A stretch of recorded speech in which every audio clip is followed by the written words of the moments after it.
Et c'est parti pour l'œil du CGP. Je suis ravie de recevoir Bastien Baron, conseil en gestion de fortune et fondateur de Justae Gestion Privée. Bonjour Bastien Baron. Bonjour Pauline.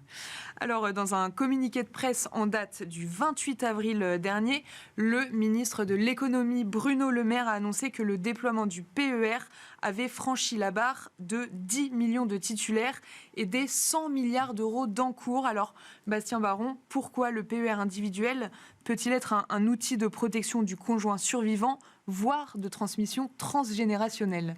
Bonne question en fait. Alors déjà pour remettre un petit peu dans le contexte, faut savoir que le PER est assez décrié sur un sujet, c'est que l'avantage fiscal qui est offert à l'entrée par rapport à la tranche marginale d'imposition qu'on va avoir va être partiellement, voire totalement repris à la sortie si on est dans la même tranche marginale d'imposition. Donc souvent, c'est un des freins qu'on peut retrouver chez les clients. C'est vrai qu'on peut légitimement se poser la question si finalement je n'ai pas une baisse de tranche marginale d'imposition à la retraite, quel est l'intérêt de verser ou non ? Alors évidemment, il y a énormément d'intérêts pour verser. Nous, il y en a un qu'on aime bien justement, et c'est celui dont on va parler, c'est celui plutôt de l'utiliser comme outil de protection du conjoint survivant ou comme outil de protection ou comme outil de transmission transgénérationnelle. Alors pourquoi ? Parce qu'en fait, en cas de décès, c'est le seul moyen de ne pas justement redonner une partie de l'avantage fiscal qu'on a eu à l'entrée. D'accord. Donc c'est ça en fait le vrai intérêt. Et puis pourquoi ? Parce que premièrement, il y a une clause bénéficiaire dans un plan épargne retraite. Et dans la clause bénéficiaire, on peut mettre soit le conjoint, donc là c'est pour ça que c'est un vrai outil de protection du conjoint survivant, et surtout que ce conjoint survivant, depuis la loi TEPA en 2007, il est exonéré de droits de succession. Donc ça voudrait dire dans ce cas-là qu'on a eu un avantage fiscal à l'entrée et le conjoint va pouvoir en profiter derrière. Et deuxième possibilité en termes de transmission, c'est qu'on n'est pas forcément obligé de mettre le conjoint, on peut mettre ses enfants, voire ses petits-enfants. Et donc là, ça offre un intérêt supplémentaire également. C'est comme la clause de l'assurance vie, on choisit vraiment qui on met sur cette clause. Exactement, en fait, c'est le plan épargne retraite, c'est un contrat d'assurance vie particulier dans lequel on retrouve effectivement la clause bénéficiaire du contrat d'assurance vie. Et donc, dans le cas de transmission transgénérationnelle, comment ça se passe, Bastien Baron ? En fait, ce qui se passe, c'est que ce qui est intéressant aussi dans cet outil, c'est que d'une part, on rédige une clause bénéficiaire, mais on ne sait pas du tout quand est-ce que le décès va intervenir. Oui. Donc on ne sait pas du tout, le conjoint survivant notamment, dans quelle situation personnelle et financière il sera à ce moment-là.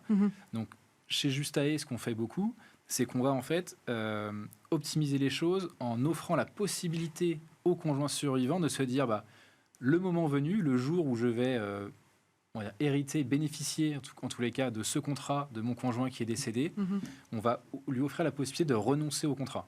S'il estime que finalement, il a une situation financière qui est suffisante pour continuer à maintenir son train de vie, etc., il aura la possibilité de renoncer. Donc ça, on le prévoit dans la clause bénéficiaire. S'il renonce, ça ira, dans ces cas-là, en règle générale, à ses enfants. Les enfants, même chose. On le sait aujourd'hui, on hérite de plus en plus tard.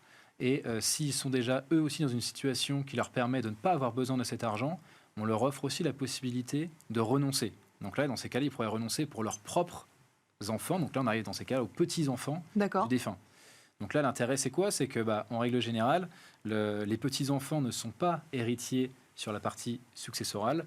Et lorsque l'assuré décède après les 70 ans, après ses 70 ans, on tombe dans ce qu'on appelle l'article 757B du Code général des impôts.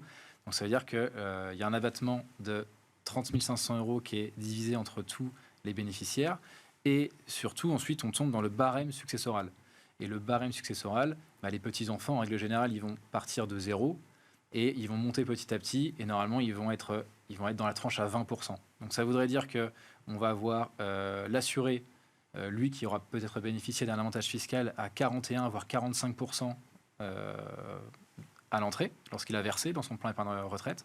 Et à la sortie, finalement, il y a uniquement les petits-enfants qui pourraient bénéficier, qui paieraient des droits de succession à hauteur seulement de 20%. Donc là aussi, on aurait un gain finalement intéressant, on aurait en plus sauté une génération. Donc ça peut effectivement avoir un vrai intérêt. Merci beaucoup Bastien Baron, vous êtes conseiller en gestion de fortune et fondateur de Justae Gestion Privée. Merci beaucoup d'avoir détaillé pourquoi le PER peut-il être aussi un outil de protection du conjoint survivant.